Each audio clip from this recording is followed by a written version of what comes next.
Hello, everybody, and welcome to another edition of The Extra Shift. I am Chris, here as always with Brendan. How are we doing?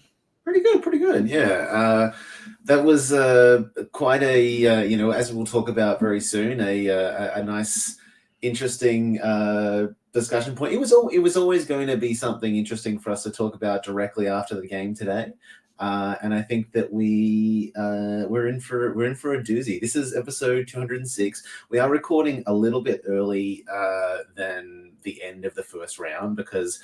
It is going to cross over a little bit pretty soon. It's ridiculous, by the way, that the second round starts before the first round finishes. Yeah, I mean, it kind of happens sometimes when there's a sweep and another series goes to 7. But also it's going to be a busy next few days. So rather than try and squeeze it in sometime, in the next few days and potentially miss out on the start of the second round, it's probably easier, I think, for us to do it today. Look, I think either way. We'll have something good to talk about after the Dallas and Vegas series anyway. But look, I think this is the big one, the end of the Leafs and Bruins series that we want to kind of react to, as freshly as possible. So I think it's going to be a fun one. Obviously, the most important thing that everyone needs to remember is that after the afterglow of this series ends, the most important thing this week, of course, is that the San Jose Sharks will be shooting their shot for first overall in the NHL draft. And that's the most important thing. There will, by the way, be a live stream of that. Now, before we get into it as well, just to let people know, I've let people know on the Australian Facebook page, but there's been changes to the way Facebook works because, of course, there has been, and they will now not let you directly stream into the group. So all of the streams are going to have to go via YouTube for the time being, YouTube and Twitter, amazingly enough. Who knew that Twitter would work on something that Facebook wouldn't? That's very unusual and not expected. But we are working on different options as well. But the direct streaming, basically, we can direct stream into the group. We used to be able to direct stream into the group. That's not the case anymore. So you'll have to go to YouTube or to Twitter, or obviously just listen to us after the fact as well. But we are episode 206. Now, before we get to the jersey numbers, the trivia is getting harder and harder and harder and harder and harder. I am working on it. But in the meantime, I've got a really just batshit one. There was one player this year who played more than one game in the NHL who was drafted at 206. Oh, God. Now, they scored 52 points. 206. Gosh. Yeah, and they were part of a very large trade within the last 5 seasons. Okay, so 206, I think off the top of my head, that's something like about the start of the 5th round. Does that sound about right? All right, so that's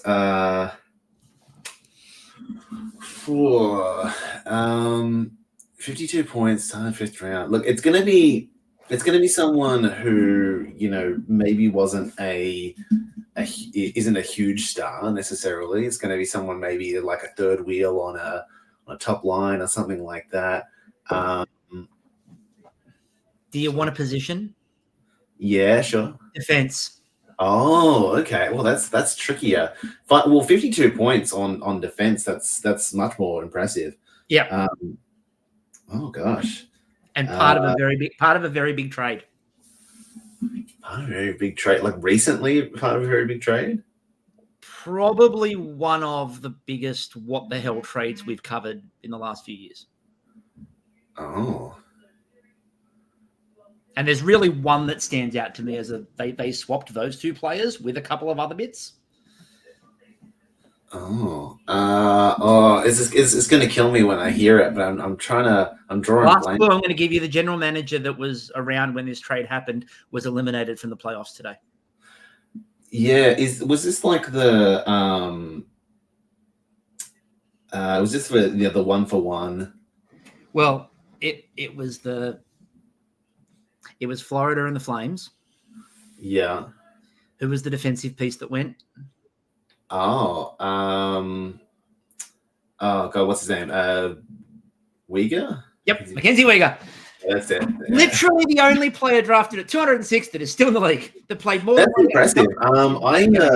I didn't think he did that well this year. I'm actually impressed by that. I know. I was staggered. I didn't pay attention to that.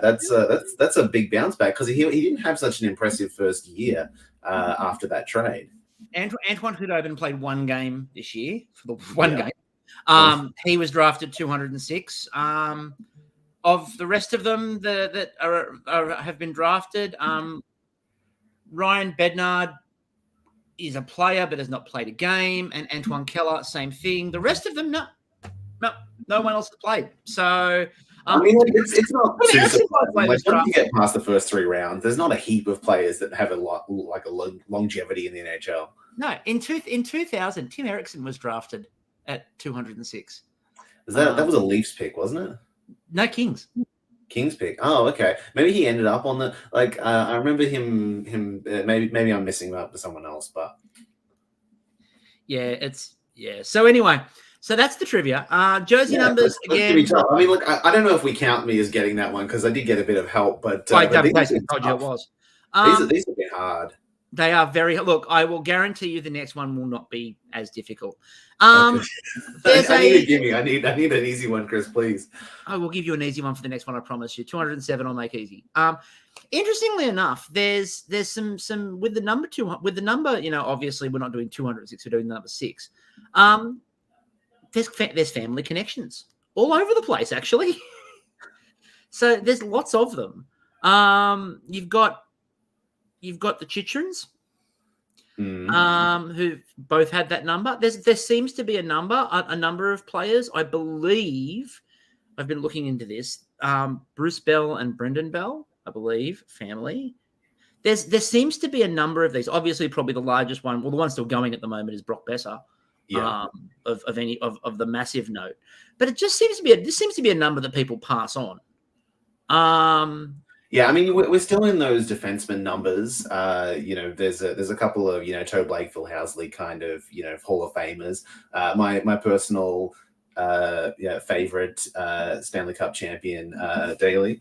But I'm checking to see if Ben Gleason is any relation to Tim. Because again, that seems to be another one which might be a link. But there's a lot of names like that in the NHL where you look at it and kind of go, surely these people are related. Like, how many could there possibly be? Yeah, exactly. There can't be that many of them. It turns out in a lot of cases there really are. So let's get into it because everyone's here for the big news, the really big news, and we are here for the really big news.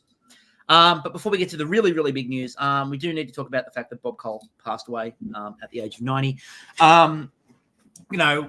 Bob Cole, if you've heard basically any old big hockey coverage, basically you've heard Bob Cole.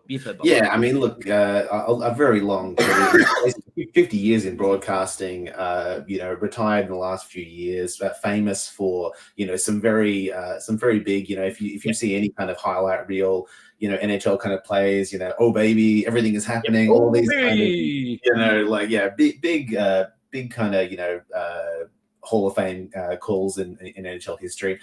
So disappointing to see, but it's nice that he got to kind of go out in 2019 and be celebrated, and the end of his career and all that kind of stuff. And they made a massive deal about Bob Cole's last game was a massive event. So very few, I think, broadcasters and commentators and stuff that have quite as much of a universal kind of following and support and we've seen a little bit of it from Boston people with Jack Edwards.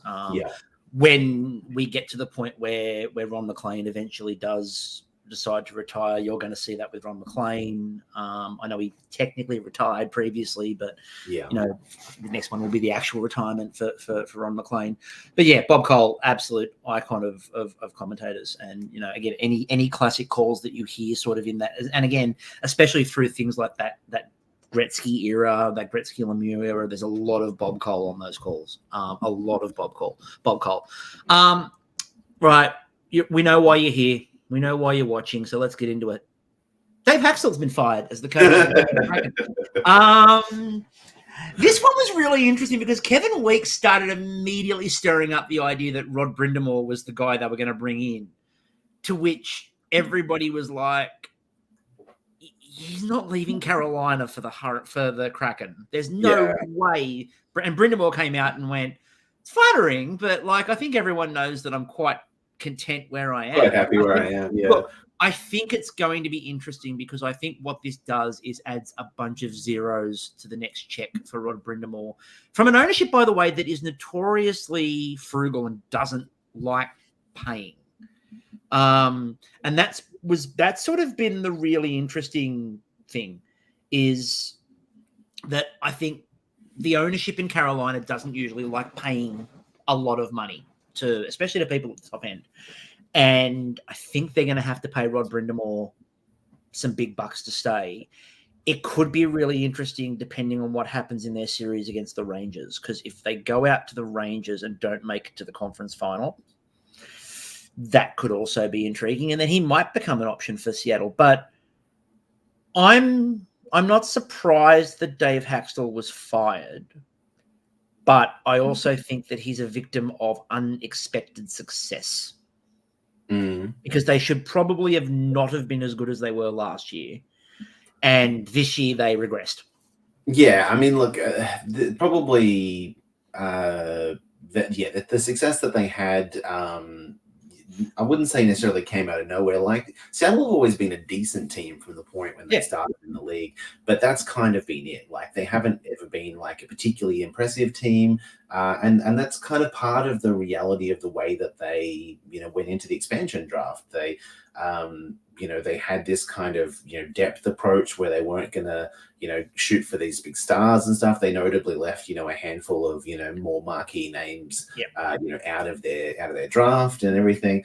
I don't really know what their expectations are of what this team is supposed to achieve realistically, considering, what they've been set up to do. Like, are they supposed to be competing for a playoff spot, or are they kind of still building? I really don't understand what this kind of murky middle that Seattle have thrown themselves into is supposed to necessarily culminate in.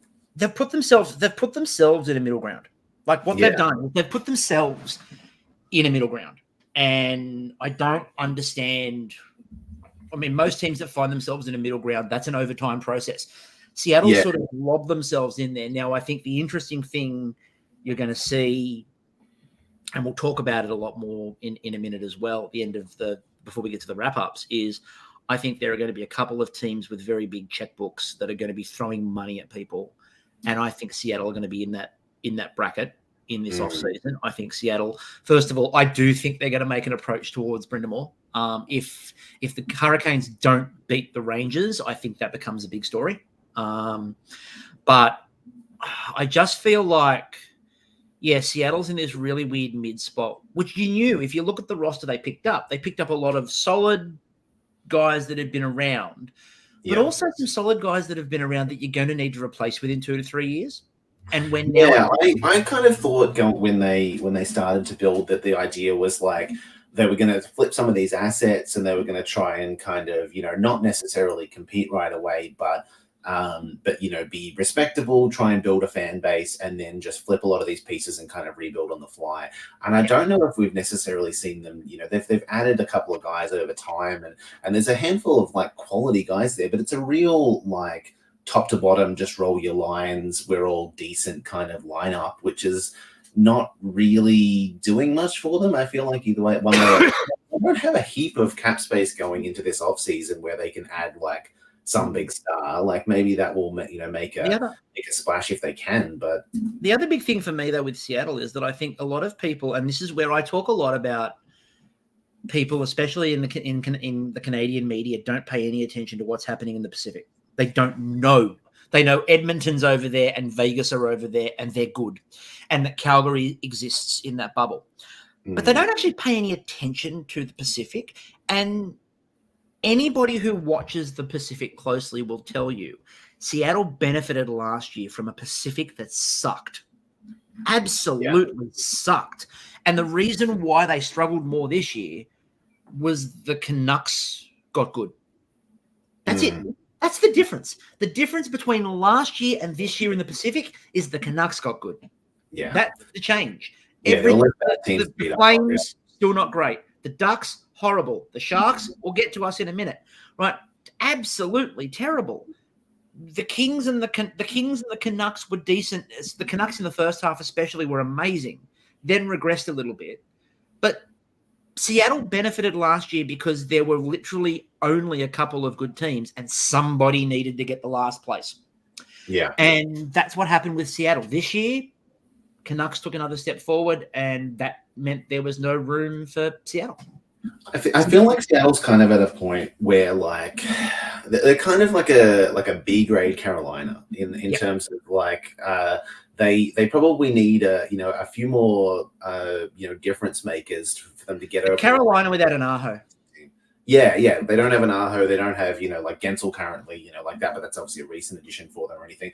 They need a couple of stars to come in and fuse that lineup. It probably doesn't help them that Shane Wright hasn't really hit necessarily yet. Hopefully, he still will, but if they can add like a couple of difference makers, this could easily be a team that can actually go somewhere, but they just don't really have those guys at the moment. It's just it's a roster where there's one player signed for over 6 million. One player over 6 million. Everyone's on 5.5.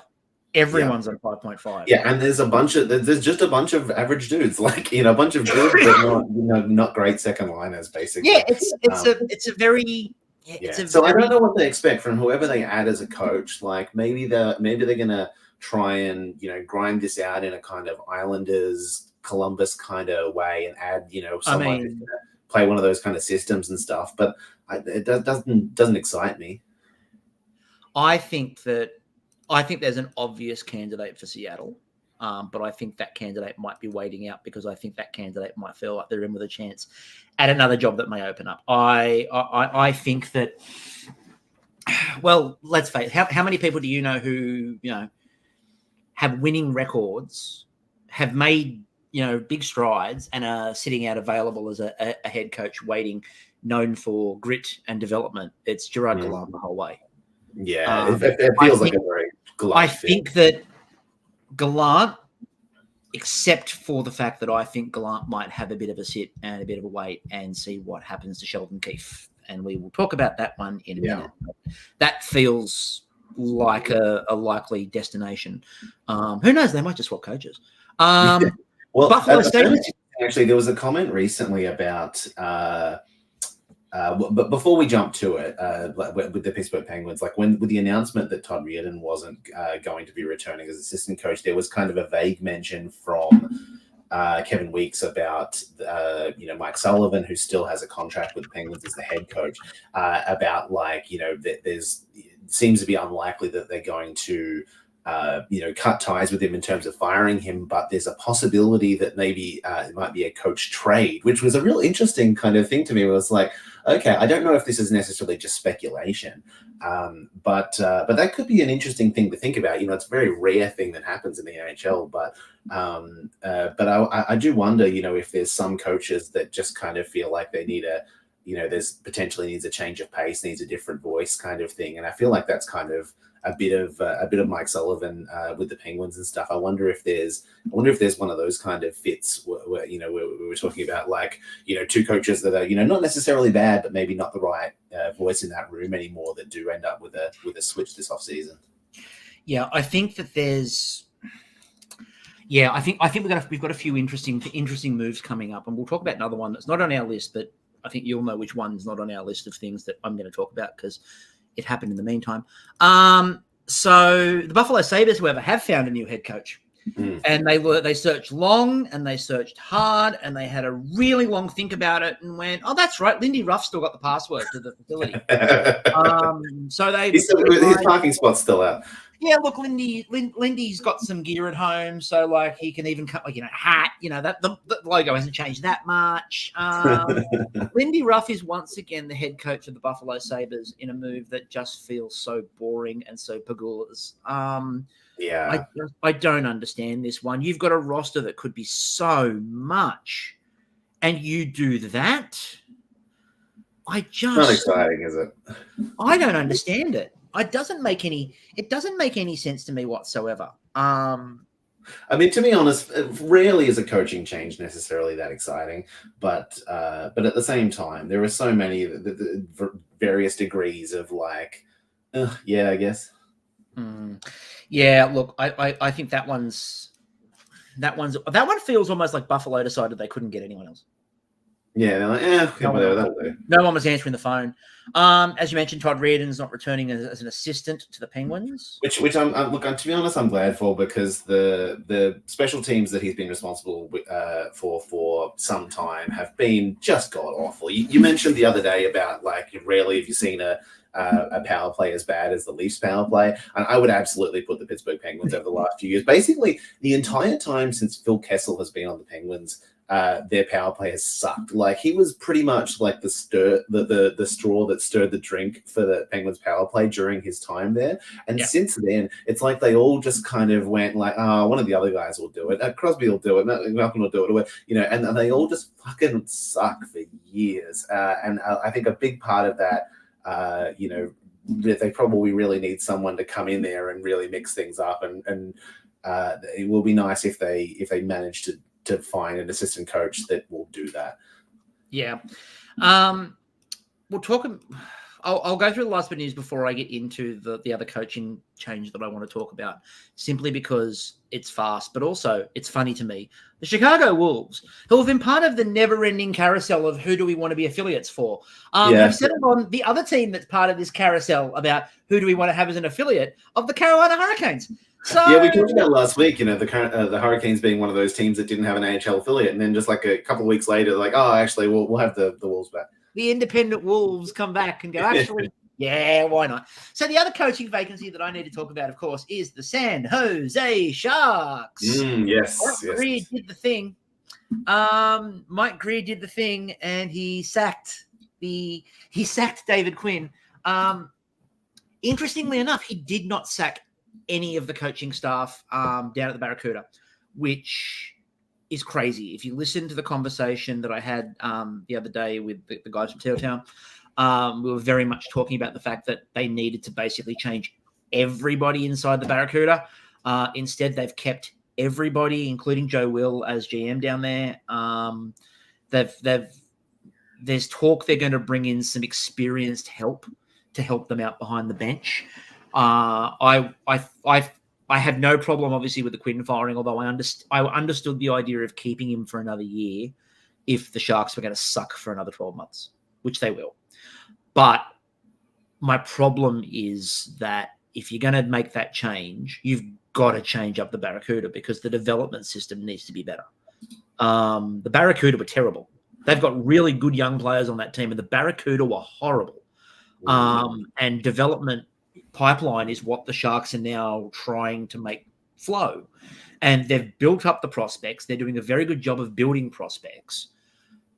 But if the developmental still sucks, you've got a problem on your hands when you're trying to get them into that top lineup. So I really wanted to see more change at the Barracuda level, which didn't happen. In terms of the new coach, there's been a bunch of suggestions coming out. I have said since day one, I felt like the Sharks hired the next coach, Ryan Wasowski. I was sure that's him. There's some conversations around that, but there also seems to be a bunch of other names coming to the fore as to who could end up as the San Jose Sharks coach. The really intriguing one is bringing Marco Sturm back to San Jose as head coach. Okay. Currently coaching the Ontario Reign. He played with Mike Greer. He gets on really well with Mike Greer. There's a couple of other suggestions. Brian Wiseman, who's one of the other assistants, has apparently been suggested. There's also been some left field ones. Joel Ward's name's come up as maybe he comes back to San Jose as a first-time head coach. I think the question for me is, like, is the task still to babysit a rebuilding team for a couple of years? Like, is that still the, just try to make it not depressing for us while we lose, or what's the plan going forward? This is the question for me, is if that's the plan, keep Quinn for 12 more months.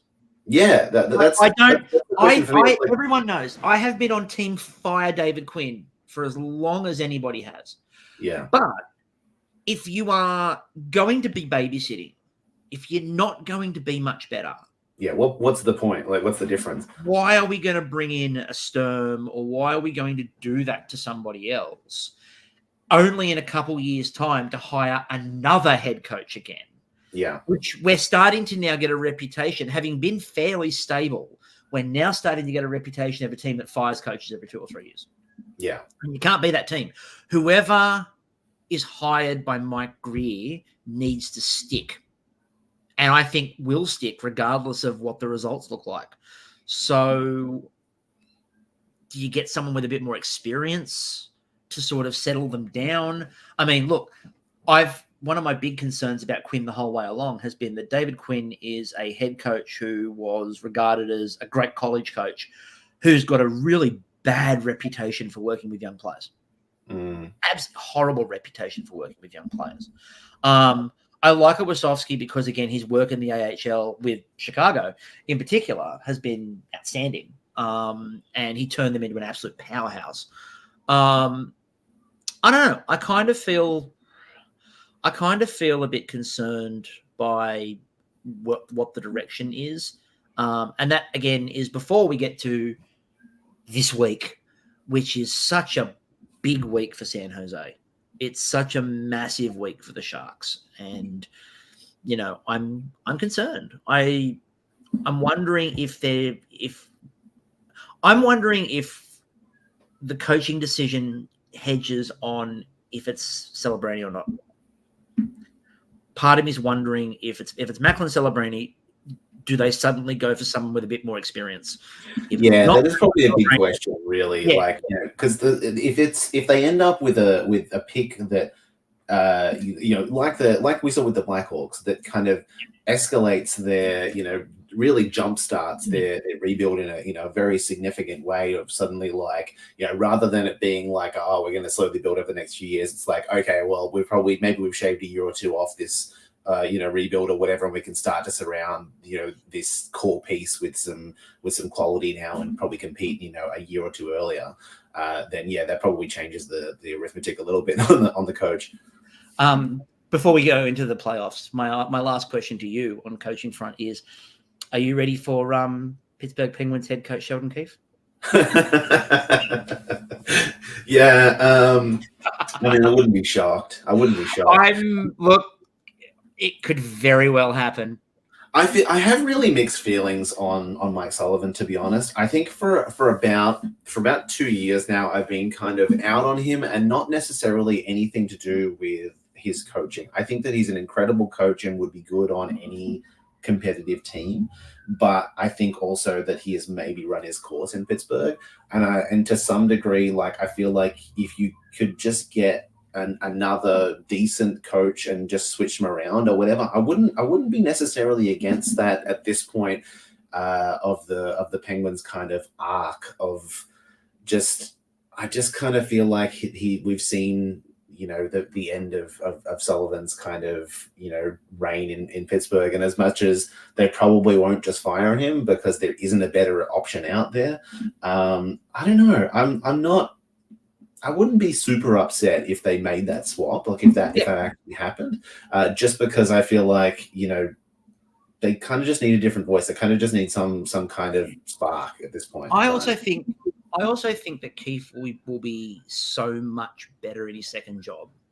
And I think as well, if you hire Keefe, you hire some very good experience with him, and you basically, and I think that Dubas knows him well enough, obviously, that he knows where the weaknesses are, and I think that FSG will open the checkbook for it. And if he goes, I need someone to do this, this, this, and this to make Sheldon better, and I want to bring Keefe in because look at what he's done with this and this and this, I think it works.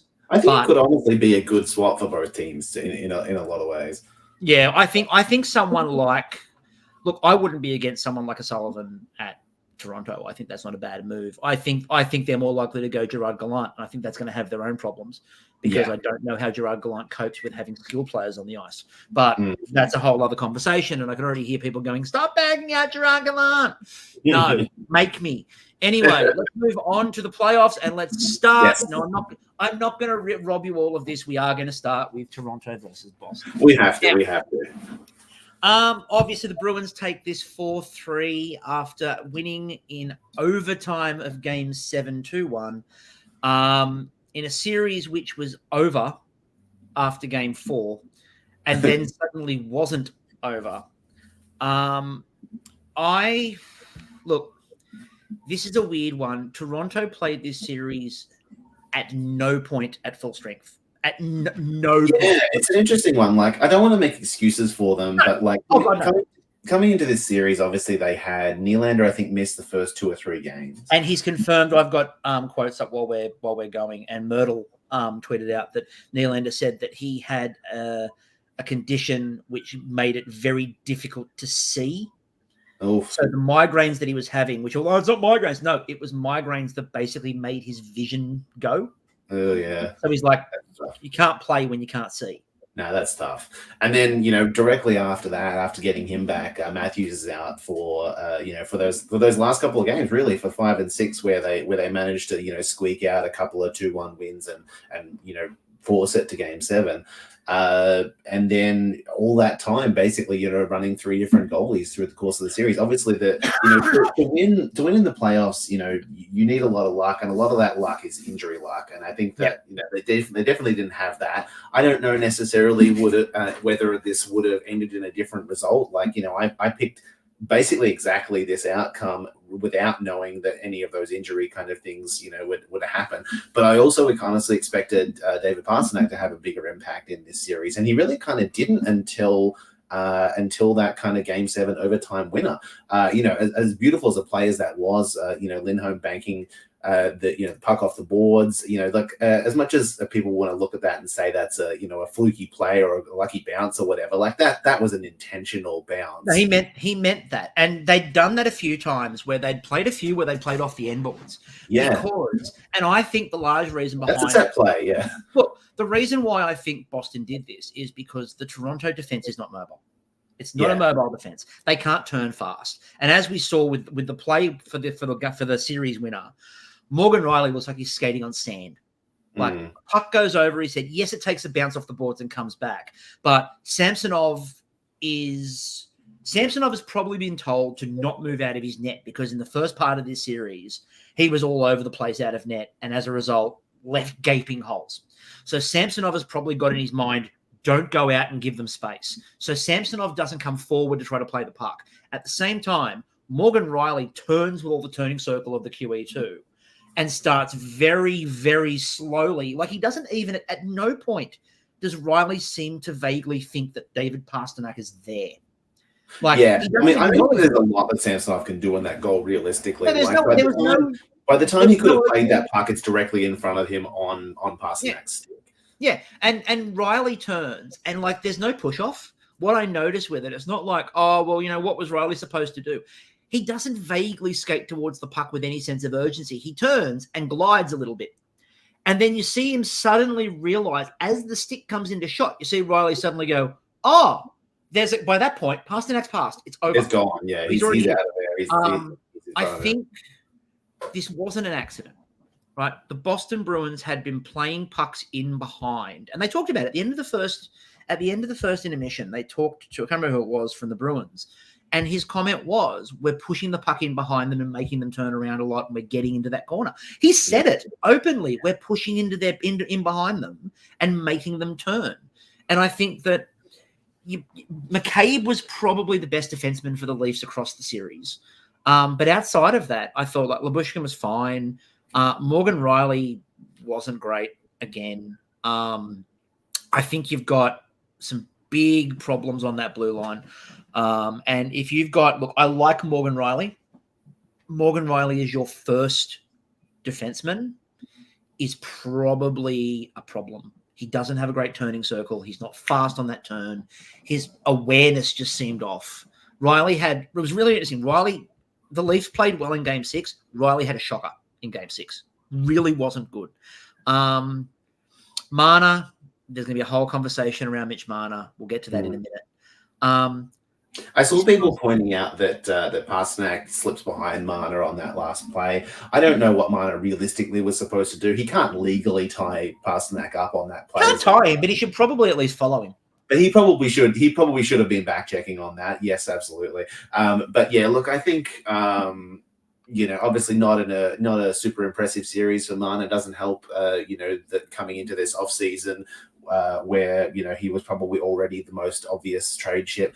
Look, I think that it's difficult. So Sarah Sevian, by the way, just quickly, because I want to give you this quote. Sarah Sevian just tweeted out that Sheldon Keefe said at the press conference, and I'm quoting him directly here, when teams play the Leafs, they set up the game for the Leafs to beat themselves. Yeah. That's a quote from your head coach. Yeah. He's gone. He is gone. Oh, I think he knows. I think he knows. There's no way that man keeps his job.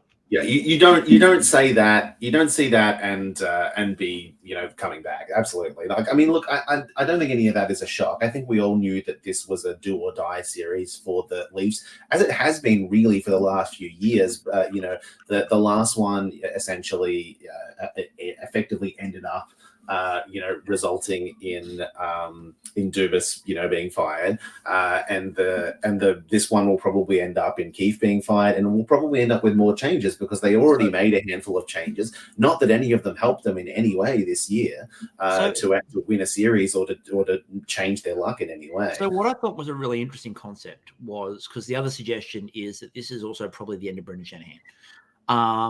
Shanahan, his bullet was Dubas. His bullet was Kyle Dubas. Yeah. And when he fired, and again, they agreed to part ways, he fired Kyle Dubas. Yeah. When he fired Kyle Dubas, that was his bullet. And that was a tacit agreement that they are not changing the core four and they are not moving away from what they've done. And they were going to do exactly the same thing, but just add players around it. The suggestion, SDPN put out the suggestion the other day, which I'm kind of here for a little bit with the idea, is you move Brad Treliving up to the president of hockey ops instead and bring in a new general manager coach duo. And I mean, look, from a starting point, if I'm a Leafs fan, I'm probably a bit more comfortable than letting Treliving do the rebuild. But I think that would probably be an idea because I don't think there's any way that Shanahan survives this. I don't think Sheldon Keefe survives this. I think everyone agrees that Sheldon Keefe's gone. I also think this is not because this, and a lot of people, they failed, they suck, they're not a terrible team. No. The reason the changes are about to happen is not because they're terrible. The reason the changes are about to happen is you can't do the same thing this many times and get the same result and not make a change. It's basically been this situation for the last 3 years, and it's kind of every year it's like, is this the year the core is going to get broken up? Is this the year that they're going to trade X and Y? This is the one, and I think everybody. The interesting part is there's been some conversations coming out of Toronto that are suggesting that Mana would waive. Normally you get not going anywhere, not going. None of these players are waiving. No one's going anywhere. You're starting to get the feeling that Mitch Marner will waive if he gets an offer that he likes somewhere else. Yeah. And that could be really interesting. Yeah, I think, as much as we look at these no trade clauses and go, there's no way anything can go anywhere. Like, it really depends on the team. Yeah, look, everyone's got a team that they would go to. To be that person, and we talked about this when we reviewed the documentary, to be that person, if Wayne Gretzky can be traded from the Oilers, anyone can move. There is nobody in the league that is untradeable.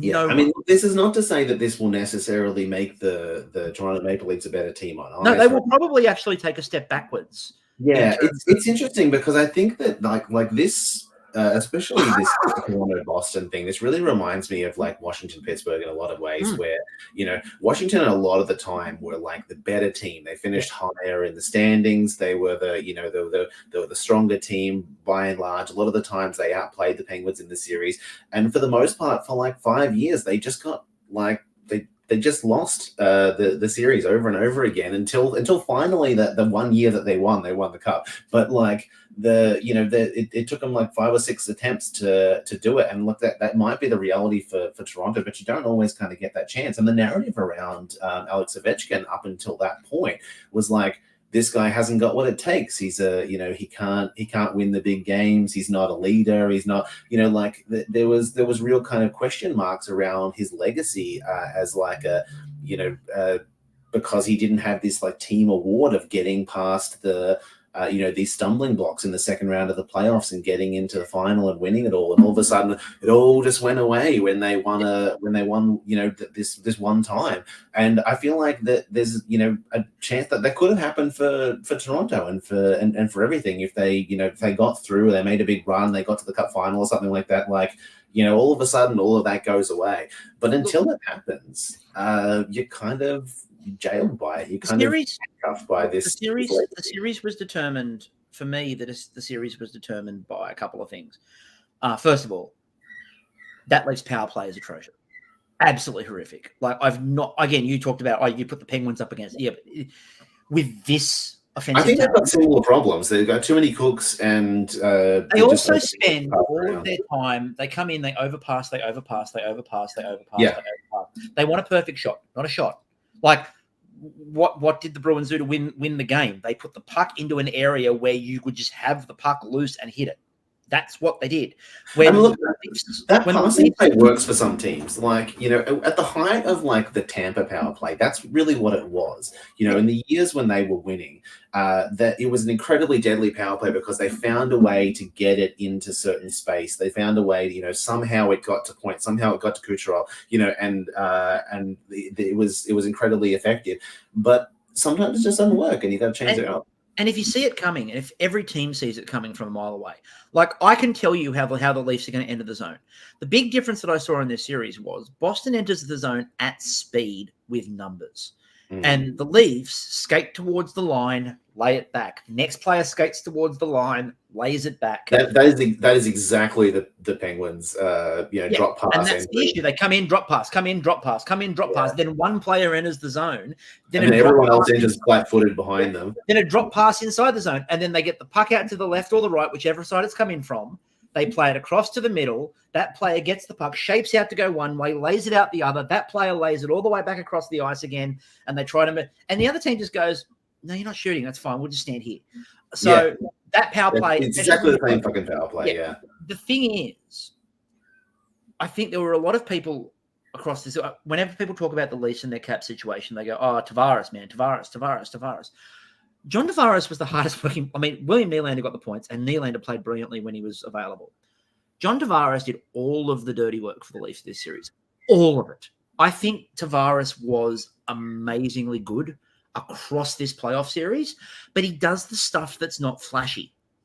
And as a result, nobody pays attention to him. Like, think about the goal that kept them in it, the nice goal that kept them in it. Why did the goal take place? Because John Tavares had the puck on his stick, took on a bunch of Boston defenders and just went, "You're not getting it. This is mine." Pushed his way into the zone, pushed his way to the front of the net, made sure that he got the space, and then put the shot on so the deflection would go to Nyes for a simple tap in, which is what he got. Right? Tavares made things happen in a way that some of the others didn't. Whereas Mitch Marner, for example, who was actually decent defensively in this series, but offensively was an absolute nightmare. Because Marner, there were a couple of times where he'd get the puck on his stick, he comes in, he goes, "I'm going to shoot. Oh, no, I'm not. Oh, no, I'm not. Oh, no, I'm not. Oh, no, I'm not." There was that one in game 3, I think it was, where he literally skates from the left-hand side of the ice to the right-hand side of the ice, fakes 4 times and loses the puck. Yeah. Shoot. Have a shot.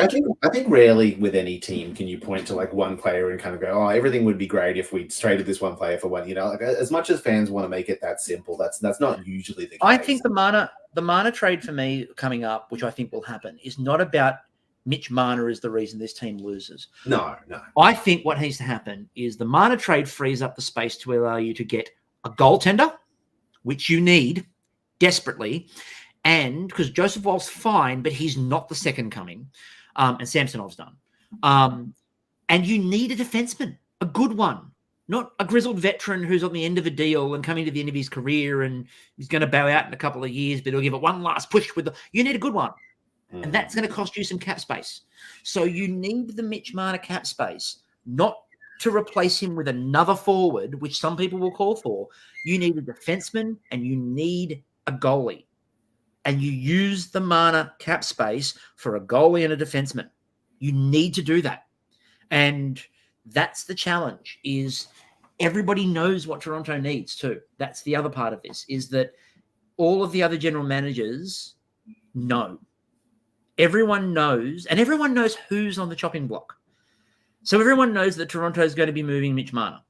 Yeah. So everybody knows. I mean, it's a hard deal to get value for in the first place, just because of the cap here, not necessarily because of the quality of the player. I mean, look, I think that there's probably a fit that could be found, somewhere. But I wonder if they end up taking back something, that is suboptimal because I think everyone needs to get over the idea about winning or losing a trade for the Marner trade, and I think the more important point is, do they free up the cap they need to get things elsewhere? I think that's the more important point. It's not going to be, well, look at the lack of assets they got back. Wow, they really shat the bed on that one. I think the thing you're going to need to look at more with that trade when it does happen, and I think that will be the move. I think what you need to look at with that trade is, do they clear enough space and give themselves the space to put the assets in play? If they make the Marner trade, don't bring in a goalie and don't bring in a defenseman, they lose. That's the loss of the trade. But if they make the Marner move and then fill the rest of those spaces up with what they need, then you can look at it and go, okay, that's what they needed to do. But I think, and I think what will happen is, I think if Marner goes, I think that also means that Tavares will re-sign on a significantly reduced next contract to see out his career in Toronto, which I think that makes sense. Logic, All right, let's move on. So the Boston Bruins reward for this series, and by the way, we didn't really talk about Boston, and the main reason for that is I don't think this Boston team's particularly good. No, I think they were fine. Like, to be honest, I think we saw more from like Marchand and some of those kind of depth, players than I was necessarily expecting. Boston's strength at the start of the series was they just did the basics well. I think that's kind of Boston, really, especially at this point in in their kind of cycle, is really just kind of, they didn't hit, they weren't dirty, they weren't nasty, they weren't cheating. They just do what they need to do. I think they stood in the right spot, just putting themselves in a position to let the Leafs beat themselves. The series for me, if you want to know the difference in the series, it's that game 1 5-1 blowout, and it's the Ryan Reeves racing out of the line to put a pointless hit on because he wants to be tough for the playoffs. And Boston just passing the puck around him, calmly moving up the ice and slotting it in. That's the difference. The Leafs went out there at the start of the series to hit and be tough and rah, and Boston just went, we're just going to play hockey. And we'll check hard and we'll hit you hard, but we'll hit you hard in a way that's in line with the game plan, not let's charge. And that's the difference. So Boston's reward is the Panthers. And I don't see that as a reward. I think the Florida Panthers. I mean, look, that was kind of always going to be that's the reality of this playoff format. A lot of the time, you end up with the top two teams in the division playing each other in the second round. I think the Florida Panthers are going to stomp the Boston Bruins into the ground. They were furious against Tampa. They were so good. Yeah, I don't like Boston's chances in this series, and I wouldn't have liked Toronto's chances either. I think whoever won this series is getting stomped by Florida. Yeah, I think Florida really kind of made a statement this year in terms of, like, we've had this this kind of rivalry between the Lightning and the Panthers in terms of the state rivalry, the divisional kind of rivalry there for a little while, that kind of Florida area thing, and it's kind of usually been a lot much more even. But I think that really they kind of put a stamp on this series to kind of go, hey, we've taken that step further, and Tampa's taken that step back. Obviously, didn't help necessarily. Tampa had a couple of disallowed goals in the final, but I feel like the series was pretty much over already by that point. It would have been a pretty difficult task for Tampa to crawl back from a 3-1 series deficit. They just don't really have the guns anymore. They don't have quite the this point in their cycle. Like, I think that's really the question for me. I was always kind of expecting Florida to come out of this series, because as much as Tampa had a good season with this like incredible Kucherov season, by and large, like that was the surprise. Like they were kind of expected to have already taken a step back. They were going to be potentially a wild card team coming into the season already, which they still ended up being at the end of the day, because their window looks to be kind of I wouldn't say necessarily behind them, but in a kind of similar way. I don't think their window can be behind. It's a bit like with like the Penguins and stuff like that. If you've got Nikita Kucherov, you can never close the window. You can't close it. So well, I mean, it's kind of the same thing as like, Boston's window has been kind of closing for a few years. So many teams like that their window is kind of like the Toronto. I worked it out. Toronto's problem is there's a fly screen. Like they've got the window open, there's a fly screen and they can't get through it. Yeah, I mean, it's not necessarily to say that like maybe window isn't the right word for it. I think that their peak is behind them. Oh God, yes. Well, obviously, Tampa won back to back a few years back, and and the same thing. Like Boston's peak is behind them, the Penguins' peak is behind them, Washington's peak is behind them. They're all slightly different, but for the most part, they're kind of their superstars are past the kind of peak of their careers. There's a loud bit and a quiet bit when it comes to Tampa. The loud bit is Steven Stamkos. Yeah. And there's been some suggestion he'll either play or in Tampa or retire. I still think that is the most slam dunk. Utah is on the phone. How much money would you like, Steven? We want you to be the centerpiece of this rebuild. I also know of some, and I look with all love and respect because he knows who he is, and it's not Tim, but he knows who he is. With all love and respect, I don't believe that Steven Stamkos is going to Detroit to help Steve Yzerman. That is not a thing. I kind of feel like Steven Stamkos is going to get a phone call from Utah going, how much? What do you want? We'll pay you whatever you want to be the centerpiece of this because they want success. They've said they are going to spend big. And I think that's where they might put some money is in Steven Stamkos. The quiet bit is Victor Hedman.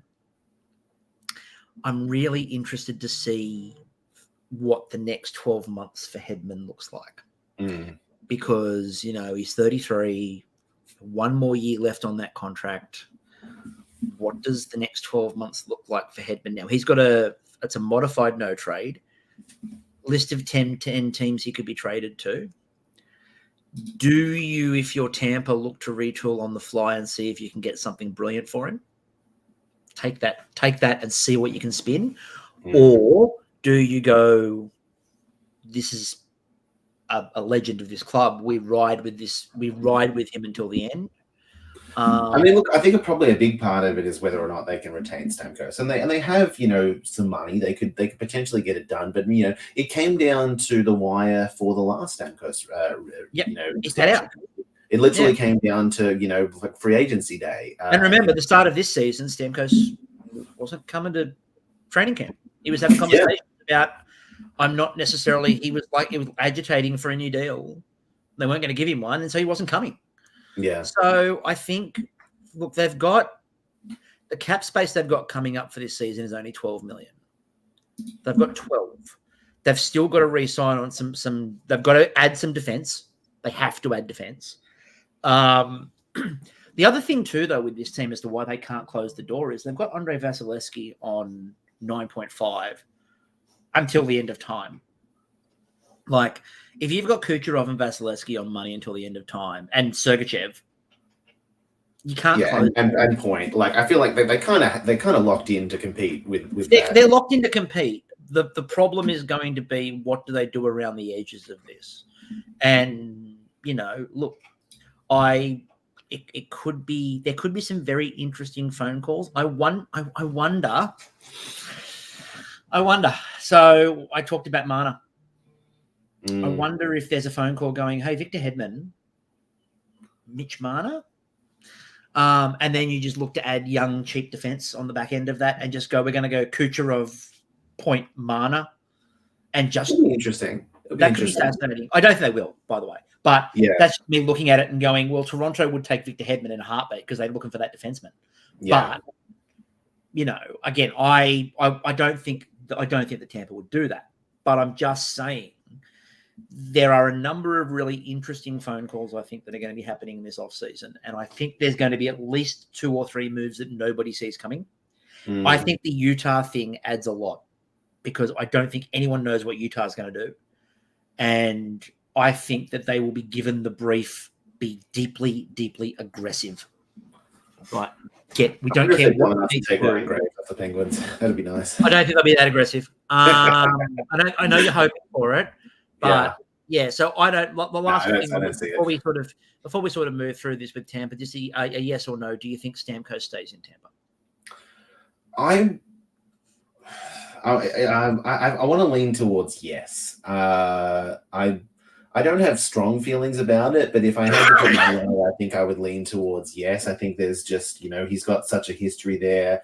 I think the likelihood of a big option kind of coming up somewhere else or whatever compared to the comfort of staying there in the last few years of his career, I would lean towards he's staying. I'm going the opposite way. I think he's done. I think he goes. By the way, just to keep everyone online with what's going on in press conferences, etc., it's now come out. People are now sharing the footage of Pasternak doing the exact same thing off a Torrey Krug bomb against Calgary, and it's the same move. Exactly the same play, yeah. It's a set play. They're like, that is 100% a set play. Yeah. So now let's go to the series that is going to be really quick to talk about, because the Washington Capitals got absolutely curb stomped and swept by the New York Rangers in a very deeply uncompetitive series, with Ovechkin scoring after dragging the Capitals to the playoffs by himself. Grand total of 0 points. Yeah, that's I'm not shocked. I mean, look, it wasn't a series. It was never going to be a series. I'm actually disappointed in myself that I picked this series to go 5, because it was the obvious scenario that at no point in time were the Rangers going to break a sweat against a Washington Capitals team that made the playoffs by accident and at least had the decency not to waste our time. Yeah, look, I don't think we learned a single thing from this series. I don't think we learned anything, because the Rangers just did what you would expect the Rangers to do. The Caps, look, Spencer Carberry, great job getting to the playoffs in your first full season. And, yeah, I mean, like, honestly, the fact that they even made the playoffs with like a negative 30-something goal differential is just really just speaks to how terrible the Metro was. I do appreciate, by the way, that Carberry wasn't afraid to call out Ovechkin. I've appreciated the fact that he's actually been prepared just to call out Ovechkin and go, look, we need, like he said in game 3, he goes, we need more. And they got to the end, he's like, he didn't have anything left. Yeah. And he just said straight up. It wasn't like, we didn't help him or blah, blah, blah, blah, blah. He just said, no, Ovi had nothing left. Yeah. And I mean, look, that's kind of been the story of Ovi's season. We've seen age hit Ovi in a big way this year. He's been the kind of man that time forgot for a long time, but eventually, age is undefeated. It's caught up to him. We saw him struggle to score for the first time this year. And he managed later in the season to kind of get back a bunch of goals, but it's not going to be a triumphant crossing the line for Ovi to beat Gretzky's record. It's going to be clawing and dragging the last couple of years. He'll absolutely trip over the line. If he does it, he'll fall over the line. He'll probably be on an empty net. I expect the last goal to he falls over and literally hits his helmet and goes in. Yeah. I think that the next series is one of my biggest disappointments, because I'm disappointed that they did not sweep the New York Islanders. The Carolina Hurricanes win. I picked this one correctly. This is one of the 2 series that I picked the games correctly. The first one was that Boston, outcome. The second one was this series, and it's just because the Islanders are just such a fucking hard team to beat. As much as they're not great, they're also just the epitome of a hard team to play against and a hard team to scrape out a win against. And I think that's the only reason that they were even vaguely in this series against Carolina, who just outclassed them in every way. Yeah, it wasn't close. No, I mean, especially that second game of the series where they got outchanced by 85 scoring chances or something, just some insane number. They had 12 shots the entire game. That at that point in time, they really should have just mercy ruled the whole fucking series. Yeah, I was really pissed off that we got an overtime win for the Islanders in Game 4, because I'm like, can we just stop? Yeah, let's just know what's going to happen. Just end this. Don't do this. And thankfully, Carolina just decided to go out and score 6 in the 5th. Yeah. But again, Lou Lamoriello, what a team builder! What a team builder! He's amazing, that man.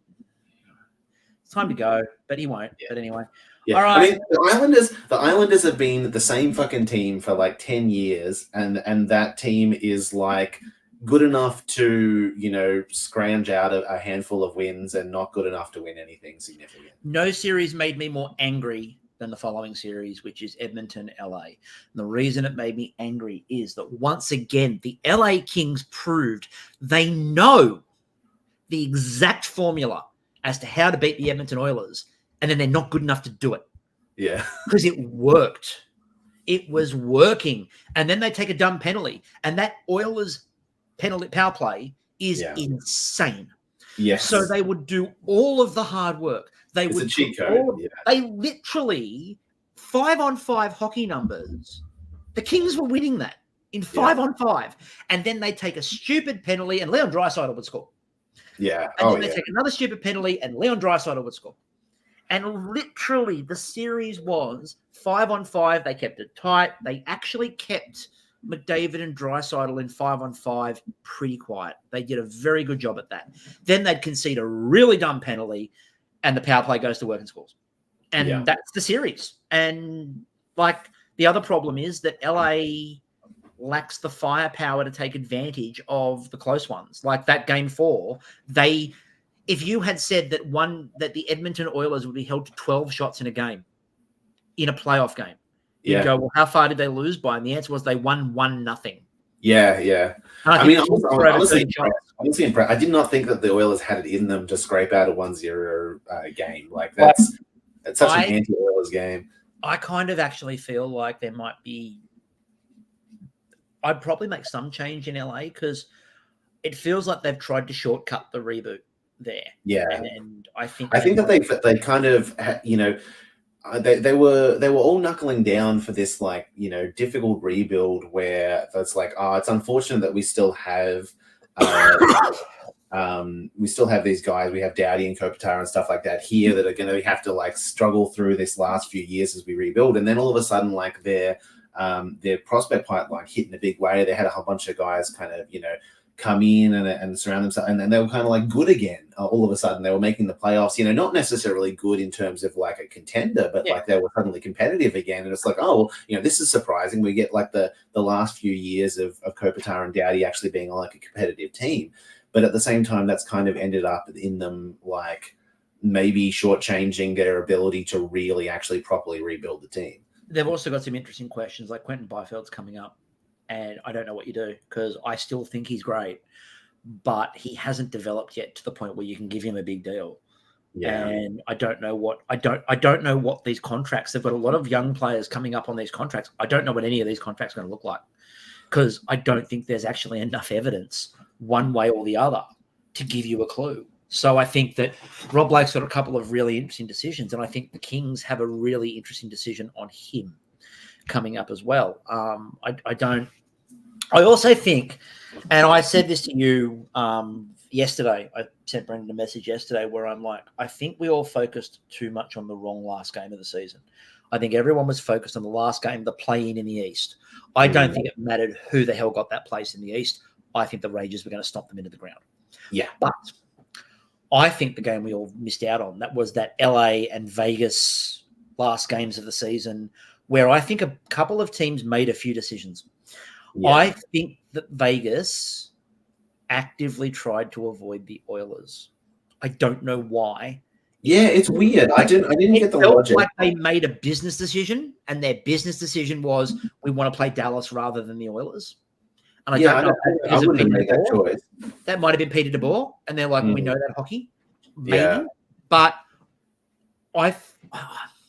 what is going to frustrate me through this playoffs is the top half of the West is brutal. Yeah. And I think you've got three of the best teams currently still active. Only two of them, I think, one of them's going to go out tomorrow. Yeah. But you've got Dallas, you've got Vegas, and you've got the Avs in the top. Yeah. And the bottom half is basically the Oilers free skating to the conference final. Yeah, and yeah.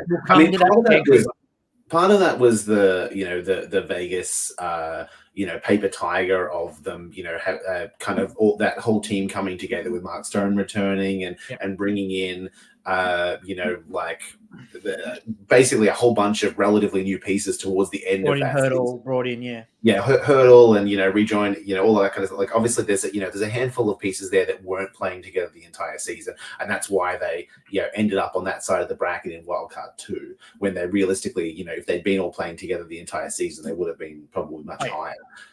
But still, obviously, one relatively weak side of the bracket and one very, strong side of the bracket. And I really feel like, we'll get to it soon, but, that Dallas Vegas series really should have been the conference final.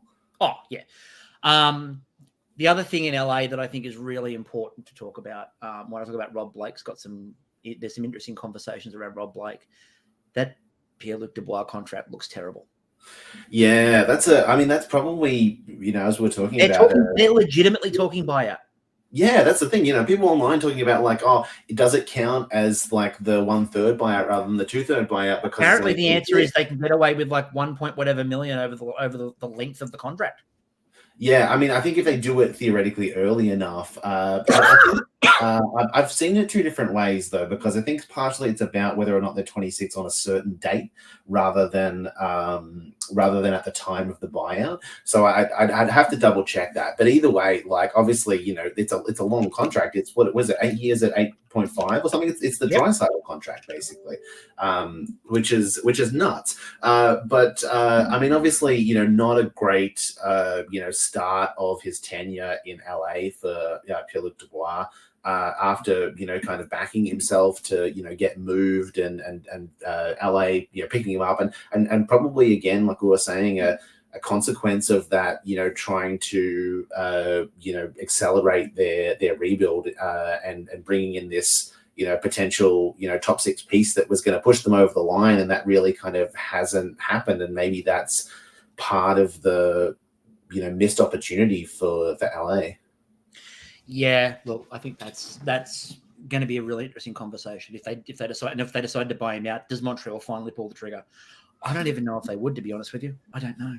Yeah, that'd be interesting. I mean, look, I don't know necessarily. I haven't really kind of watched Dubois enough this year to really say whether or not I think that he would succeed somewhere else, or if he might turn it around. We've seen players struggle, in a first year on a team, and then get the system, and it all kind of clicks, and they improve or something. Like I don't know if at this point in his career Dubois is done or anything. I don't whether or not he's going to live up to this contract that he got given. Is 40 points in 82 games playing first line minutes. Yeah. That's not good. I mean, obviously, that's it's disappointing. Maybe it's just a matter of fit. Maybe it's a matter of system. Maybe they really should have been more aware of that. And while plus minus doesn't mean much, they gave him that contract. While plus minus doesn't mean a hell of a lot. He's a -9 on a Kings team that was decent. So that's an issue. Now, the NPC commented and said, you're vastly underrating the Canucks. Let me explain this. So the Canucks beat the Nashville Predators in 6.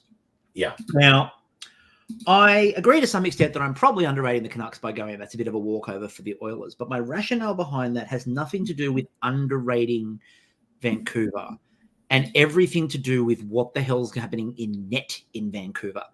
They are on their 3rd goalie.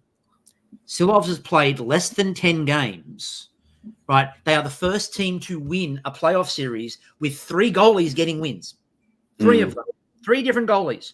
I think the issue is that you've got a goaltending situation in Vancouver, which, while fantastic to get over the line against Nashville was playing with found money. Absolute found money. They do not have the offensive weapons the Edmonton Oilers do. And if you are expecting a Vancouver team who has been, don't get me wrong, absolutely brilliant regular season. They took the steps we've asked them to take. Getting into the playoffs, fantastic. Winning a round in the playoffs, absolutely fantastic. You play who's in front of you. But you are expecting Silovs and that defense that was pushed by a Nashville team that doesn't really have a lot going for it offensively to stand up to Draisaitl or McDavid. Look, have we seen a Vancouver team go into a playoff series and have a goalie performance that entirely stole a series that they didn't deserve to win before in the recent past? Absolutely, we have. Is that goalie currently injured? Yes. That goalie is currently injured. Yeah, I don't know. Look, obviously goaltending is voodoo, and any goalie can get hot, even if it's Arthur Silovs. It could absolutely happen. I wouldn't bet on it. To expect him to basically have to put up an insane series to keep them in it. Yeah, I don't know. I think that there's something to be said for the fact that Elias Pettersson hasn't necessarily made his stamp on the playoffs yet. Yeah. And we know obviously he has another year. If he can find that kind of early season form and have like a big kind of war against McDavid and make an impact or whatever, that could happen. But I mean, look, I love Elias Pettersson, but I wouldn't necessarily expect him to have a bigger impact in this series than McDavid and Draisaitl. My concern for this series is the blueprint to how to beat the Oilers, which I said the Kings know but couldn't execute it, is to tie the McDavid Draisaitl line up and just make them play minutes and make them churn minutes and just frustrate. And the second they go off the ice, take advantage. The problem for me is that Vancouver is not built to do that. No. Vancouver is built a little bit more for a track meet. Yeah. And you do not want to enter a track meet with McDavid and Draisaitl. That's not what you want to be doing, because if this goes end to end up and down the ice, you are not winning that. You've got to frustrate them. I would love to see Vancouver frustrate the ever-loving hell out of them, because the thing is, I still don't trust the Edmonton defense. I still don't trust the Edmonton goaltending. I think both of them are highly dubious. I just feel like Vancouver will give too much of an opportunity for Edmonton to score. That's my concern. If Thatcher Demko's in and Thatcher Demko's healthy, I would be more inclined to go, this is a very tight series. Yeah. I mean, look, I want this to be ridiculously tight. I kind of don't really like the fact that I still don't think the Oilers are well built, and I don't like the idea they will get an absolute free run through. Yeah, but, I mean, I think that Vancouver, like one of the big kind of strong points of their series against the Predators was their penalty kill. Yeah, I don't necessarily expect them to be able to have a penalty kill that succeeds at 92% efficiency against the Oilers. I don't know if they can rely on that in the same way that they can. Yeah, but my whole thing is to almost shut out the Nashville power play. It's a very different thing to shut out a Connor McDavid and Leon Draisaitl. I want to see it. Look, don't get me wrong. I want to see it happen. I want to see the Canucks do that. I still don't think the Oilers are well built. I still don't think they're well structured. I still think Skinner's dubious in goal. I still think the defense is poorly built.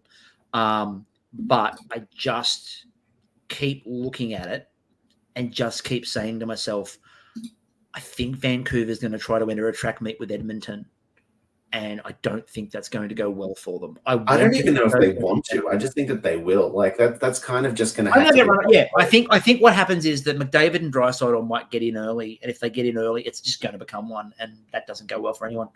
Look, again, hopefully Vancouver can tie it up and make it tough. Again, if you can make the McDavid and Draisaitl minutes tough, you get a chance.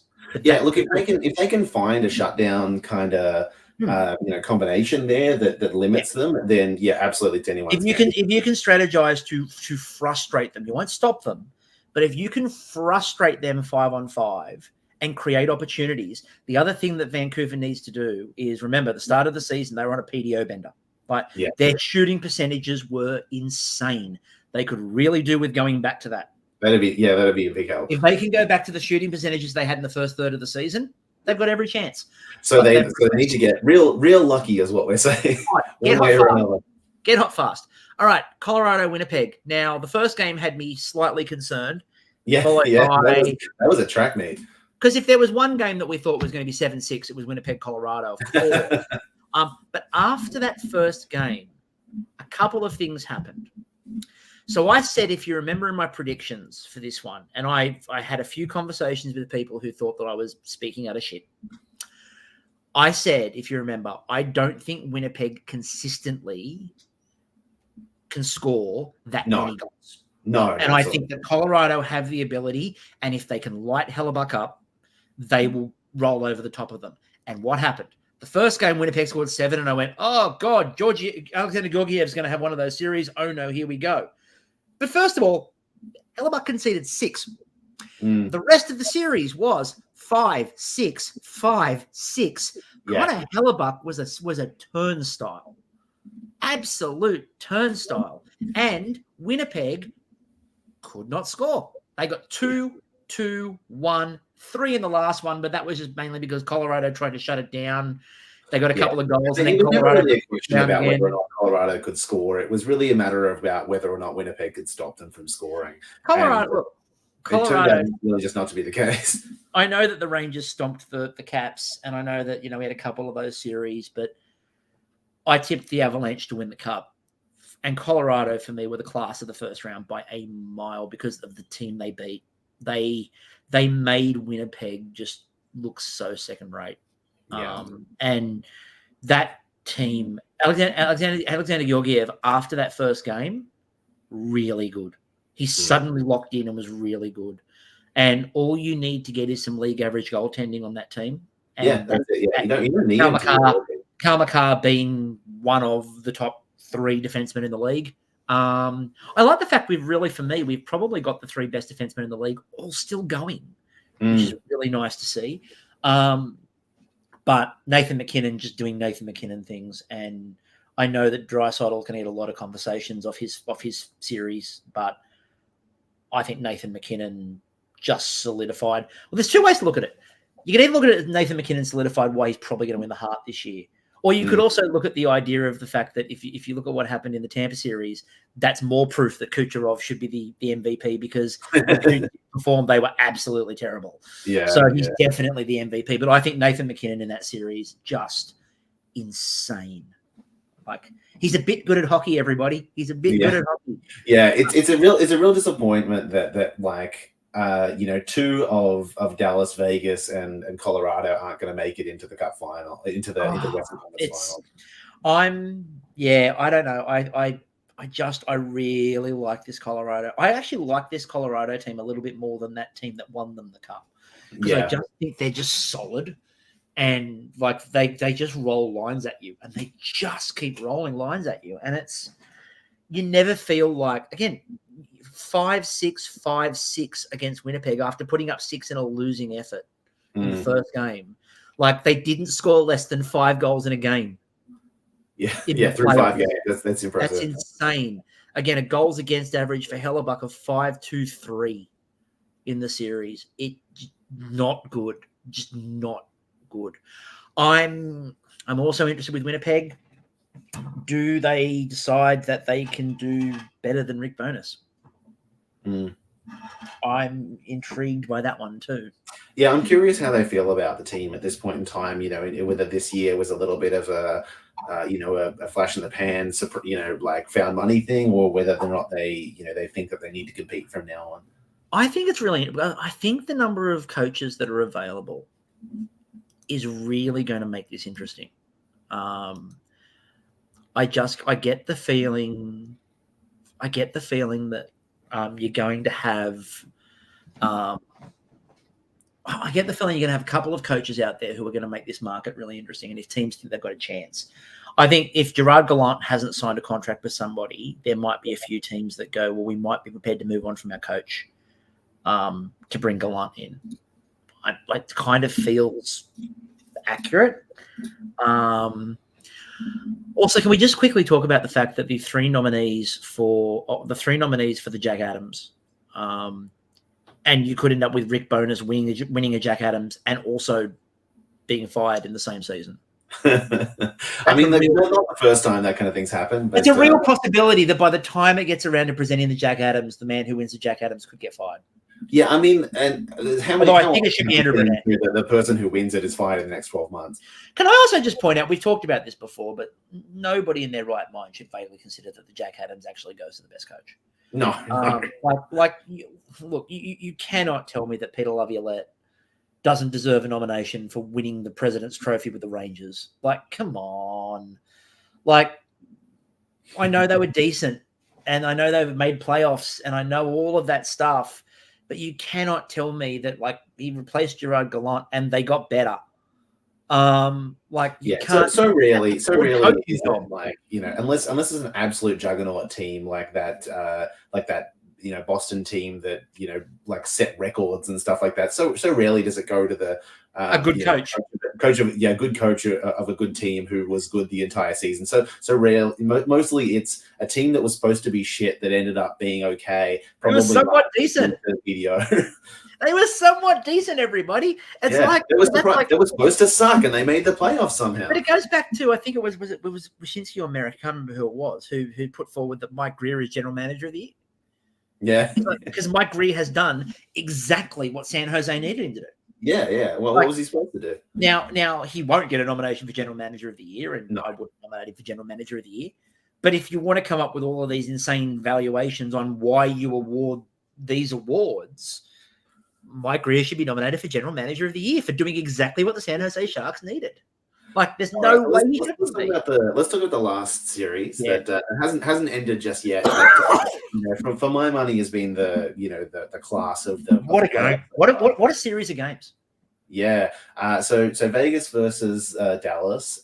You know, I picked Dallas coming out of this, and I expected it to be a little bit more one-sided for Dallas because I just didn't know who Vegas was at this point in time with the additions that they'd made late, and that was kind of the reason that I picked against them. As much as I love Dallas anyway, like I didn't expect it to be like a Game 7 affair because I thought that it might take a little while for the depth on Vegas that hasn't played with them the entire year to click. But they've been great. Dallas has been great. You watch Aiden Hill exists.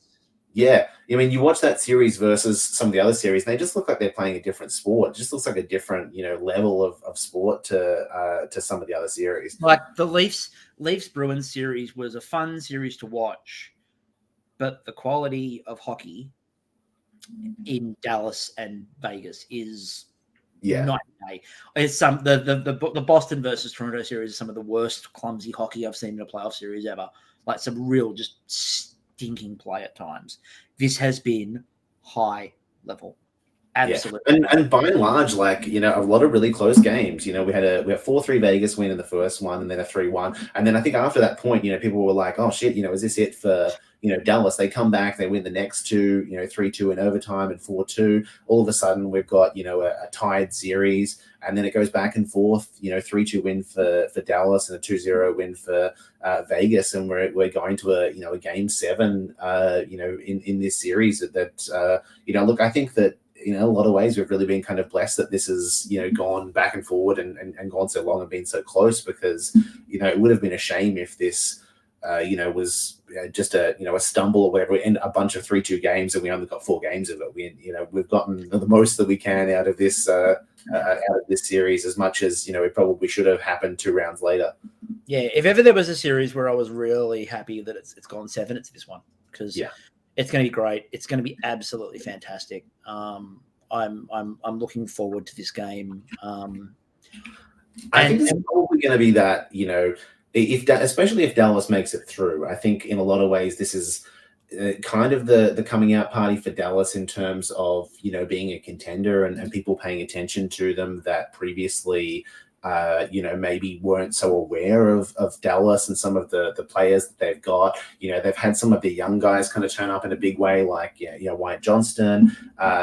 We've seen Jason Robinson on the big stage, being an incredible world-class player and so forth. So this is maybe a team that a lot of people, especially people who watch teams in the East, maybe aren't so aware of. And it's gonna be nice to especially if they make it through another round, at least for people to get more kind of global eyes on this team. Yeah, I think, and I've again, I'm a massive, being someone who obviously watches the West rather closely. I've been saying that a lot, is that I think there are a lot of people who only follow Eastern teams or only follow the Canadian teams, and they ignore a lot of these teams in the West. And, I think there will be a lot of people tonight, especially, who will be going, it's Bruins and Florida, and these are the two teams that are, really going to fight this out, and whoever gets there, they're going to push through. I think you need to have a look at the West, I think, and everyone goes, the Oilers are in the West. Yes, they are, but look at the juggernauts that are in the top. But whoever comes out of Dallas versus Vegas, that series against the Avs is going to be something else. And then whoever comes out of that game, they might be beaten up and tired, and they could be easy pickings for, say if the Oilers do what we expect, they could be easy pickings for an Oilers team that's a bit more refreshed. The other idea is they've been through a couple of series, and they could just be really battle-hardened and prepared to run over the top of you. And that's the other thing I think that a lot of people have ignored, is that I think that the West traditionally tends to play more big body hockey. Doesn't mean it's without skill. On the contrary, there's a hell of a lot of skill to it, but they play a lot heavier. And what you've got in those teams that are in the top part of this bracket are three teams that play with a hell of a lot of ability, a hell of a lot of pace, and very heavy. And I think that whoever runs into whichever team comes out of that top half is going to be in for an absolute war, because those teams are really tough. And it's good. If you haven't watched a lot of the West, I really implore you to watch these series coming up, because they're going to be really good. I think tomorrow, the two games you've got tomorrow, the Game 7 and the Game 1, it's a fantastic day of hockey. Oh, yeah, absolutely. Like, you've got Game 7, Dallas versus Vegas, and you've got Game 1, New York versus Carolina. Like, come on. Those are going to be two amazingly good series. The last note on all of this stuff is they haven't officially announced, although it looks like Oilers Canucks will start on Tuesday in Vancouver. Not announced officially yet, because they're waiting on the result of Dallas-Vegas. Because if Vegas wins, they have to open the series in Colorado. Yeah. And that means that they've got to wait. The availability for the arena is Wednesday, is Wednesday, and they don't have it. So they'd actually have to play that game on Tuesday. So they'd have to move everything around a little bit. So they're waiting to see what happens with Dallas-Vegas before officially confirming what day Edmonton versus the Canucks starts, but likely to be Tuesday. Likely, but it could be bumped to Wednesday depending on if the other one needs to move, and if they don't want crossovers. All right, so to wrap up, do we want to make some quick predictions on these series? Depending, obviously, we don't know one of the results, but we can talk about the two different options. My bracket final, I think I had the Hurricanes versus the Avs. Yeah. My bracket so far has I've picked every winner. I've lost two series. I've lost two. I lost the Toronto series, and I lost out because I took a punt on the Kings being better than they were. I think the Oilers beat the Canucks. I think that the Avalanche beat whoever the hell they play, probably in a long series. I think. So yeah, I think I've got Panthers will steamroll Bruins. Look, I've tipped the Hurricanes. Yeah. But I think the Rangers. Okay. So I picked Carolina in that series, and I had more or less these teams in these things, and I picked Carolina. So I'm going to stick with that, and Florida beating Boston. I think that I'm still pretty confident about those two. I did have Edmonton beating Vancouver, for the reasons that we talked about. Yeah. I think I could go two different ways for that final series. I think if Dallas gets in, I picked Dallas, and I'll follow that through. I think if Vegas gets in, I don't know. I'm tempted to go for Colorado. I think that would be my pick if Vegas gets in. I like that. I like that matchup a little bit better. But yeah, that's the two ways I'm going to go with it. But I'm picking Dallas to come out of this series and then beat Colorado. I tipped the Avs from the start of the season. I've been big on the Avs winning the cup from the start of this season. I wouldn't be upset. I'd be happy. Nothing in what I saw in that first round changed my mind that I think the Avs are the quality, and I think there's a few good quality teams out there, but I think that the Avs are the ones. Now, the rest of this week, there will be a few more pods this week coming out. So First thing that will be happening is there will be a live stream. I will confirm the times, but there will be a live stream around the draft lottery, because I know there are a lot of people that are hoping to watch me cry at San Jose being bumped back to third. So for those people, screw you. I've decided I'm kind of okay with the Sharks not getting the lottery balls for first, as long as a team that's 11 or after get it. Because obviously we still win the lottery if it's a team post 11. So just so everyone knows how that works, by the way, if a team that's outside of the top 10 wins the draft lottery, the team that is first is locked in, because you can only move up 10 spots. So they only draw 2 lotteries. They draw 1 for first and 1 for second. If the team that's drawn for first is after 11, the team that's first gets the first overall, and that team moves up 10 spots. So for San Jose, the best result that could possibly happen is either we win it straight up, or for me, the best result that could happen would be the Penguins win the draft lottery. And the reason that's good is that we own the Penguins pick, and the Penguins would then have to make a decision over whether we get next year's first or we get this year's first. Yeah. And the Sharks would automatically win the lottery anyway. So I'm hoping for a Penguins win, if not the Sharks, because yay. It's nice to have options. It's nice to have options. We really need this. We really need this. And then also I am hoping to confirm we should have some more stuff on the Coyotes later in this week. I'm hoping to talk to Leah Merrill again. That's up in the air at the moment, just on timings. But hopefully later this week we'll have some conversations with Leah, formerly of the PHNX podcast. We've got to talk about all of that sort of stuff. But obviously with the Coyotes moving to Utah, we were going to have a lovely chat about the postseason and what that looked like, and it's going to be a nice, quiet chat about the Coyotes. And by the time we're going to get to talk, the Coyotes are not a thing. So that's going to be – they did, by the way, if you haven't seen any of that stuff that they did in terms of their coverage for the last bit of the Coyotes, go and watch it. It still exists online.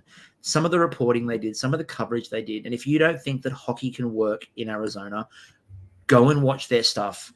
Go and look at the fan engagement. Go and look at all the stories they're telling about what's going on there. Hockey works in Arizona. It's just that the ownership didn't. So I highly recommend to go and check out the past PHNX stuff as well. But we're hoping to have Leah before the end of the week as well. But that's your lot in what has been a really action-packed weekend, really. And we're still not done. We're still not finished, but we're mostly finished. So thanks a lot, everyone. As always, if you like it, please share it around. Tell everyone we exist, because we had some really good numbers off the last podcast as well. Some very good numbers, some very good engagement. Thank you, everyone. It means the world to us doing that, and we will catch you all later. Thanks, guys. See ya.